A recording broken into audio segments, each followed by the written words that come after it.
तो बच्चों अब 1.5 को डिस्कस करते हैं। न्यूमेरिकल नंबर 1.5 बहुत इंपॉर्टेंट है और बच्चों को इसको समझने में बहुत मुश्किलात का सामना करना पड़ता है। मैं आपको बड़े ही आसान से तरीके से समझाऊंगा, बस थोड़ा सा टाइम लगेगा। आप लोगों ने साथ साथ इसको समझना है, आपको इस न्यूमेरिकल को दोबारा किसी और से समझने की जरूरत नहीं पड़ेगी। आइए देखते हैं numerical number 1.5, find the value of G and its uncertainty. आपने बच्चों जी ग्रेविटेशनल एक्सेलरेशन की वैल्यू फाइंड आउट करनी है।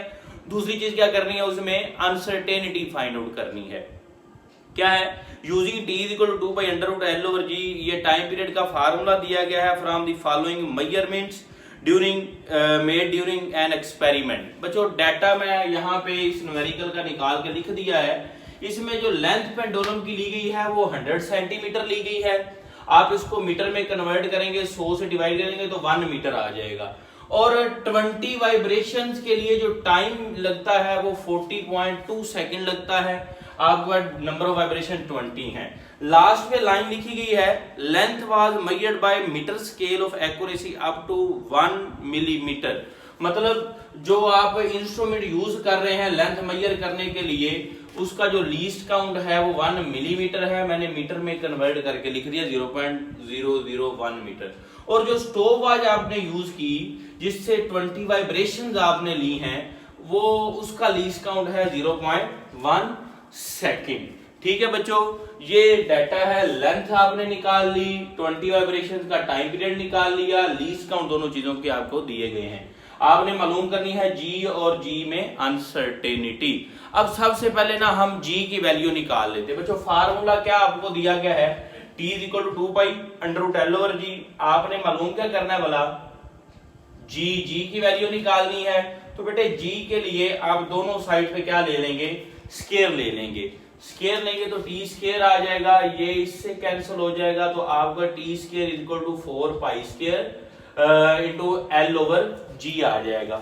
हमने जी की वैल्यू निकालनी है तो इनकी वैल्यूज को रिप्लेस कर लें, जी इधर आ जाएगा, टी स्क्वायर यहां पे आ जाएगा। ये फार्मूला अब आपने यूज करना है। ठीक है बच्चों, अब हम निकालते हैं इसका सॉल्यूशन।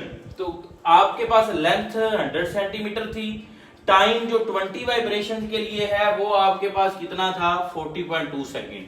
अगर आप 1 वाइब्रेशन के लिए टाइम पीरियड निकालें तो कितना आएगा, तो बच्चों आपका टोटल टाइम बटा नंबर ऑफ वाइब्रेशन करेंगे, 40.2 ओवर 20 करेंगे तो 2.01 सेकेंड आपके पास एक वाइब्रेशन का टाइम पीरियड आ जाएगा।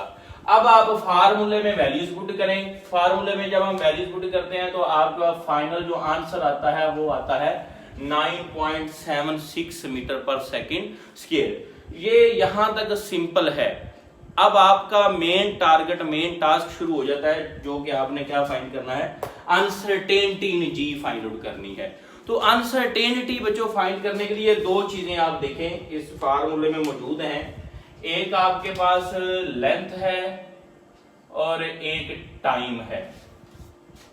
ठीक है जी, अब आप लेंथ की अब ये डिवीजन हो रही है, आप जानते हैं मल्टीप्लाई करें या डिवाइड करें, तो इसमें आप क्या करते हैं, परसेंटेज अनसर्टेनिटीज को ऐड कर देते हैं। तो इसके लिए आप पहले परसेंटेज अनसर्टेनिटीज निकालेंगे लेंथ की और टाइम पीरियड की।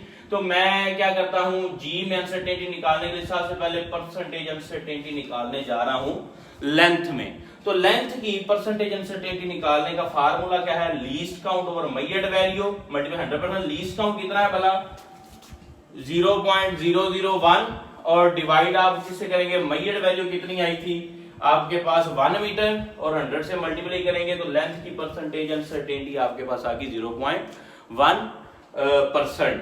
अब आपने निकालनी है बच्चों टाइम पीरियड में अनसर्टेनिटी। ये मेन टास्क है, इसमें जरा थोड़ा सा तवज्जो ज्यादा दीजिएगा। अब बच्चों ना अनसर्टेनिटी निकालने का तरीका है लीस्ट काउंट ओवर, ये इसमें टाइम यूज हो रहा है, टाइम है तो नंबर ऑफ वाइब्रेशन। आपके पास वाइब्रेशन कितनी है, 20। तो 20 के लिए जो लीस्ट काउंट दिया गया है बेसिकली वो कितना दिया गया था, 0.1 सेकेंड।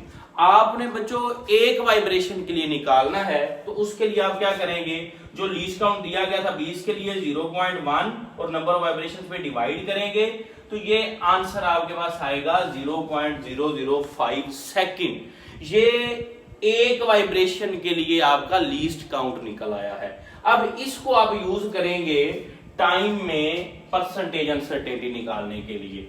ये आपके पास लीस्ट काउंट ओवर क्या आएगा, मेजर्ड वैल्यू मल्टीप्लाई 100%, ये परसेंटेज अनसर्टेनिटी निकालने का फार्मूला है।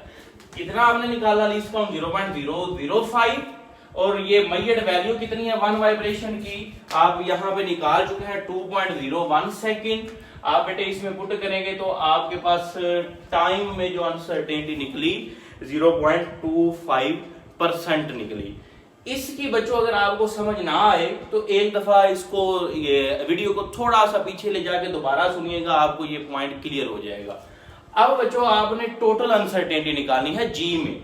आपने टाइम की भी निकाल ली और लेंथ की भी निकाल ली। टोटल के लिए आपने क्या करना है, ये लेंथ है और ये टाइम, इन दोनों की परसेंटेज अनसर्टेनिटी को आप ऐड करते हैं। लेकिन जो पावर होती है ना बच्चों, पावर के लिए रूल है, आपको पता है कि पावर स्टार्ट में आ जाती है। तो टाइम t की स्केयर है तो t की पावर, तो t के लिए पावर शुरू में आ जाएगी।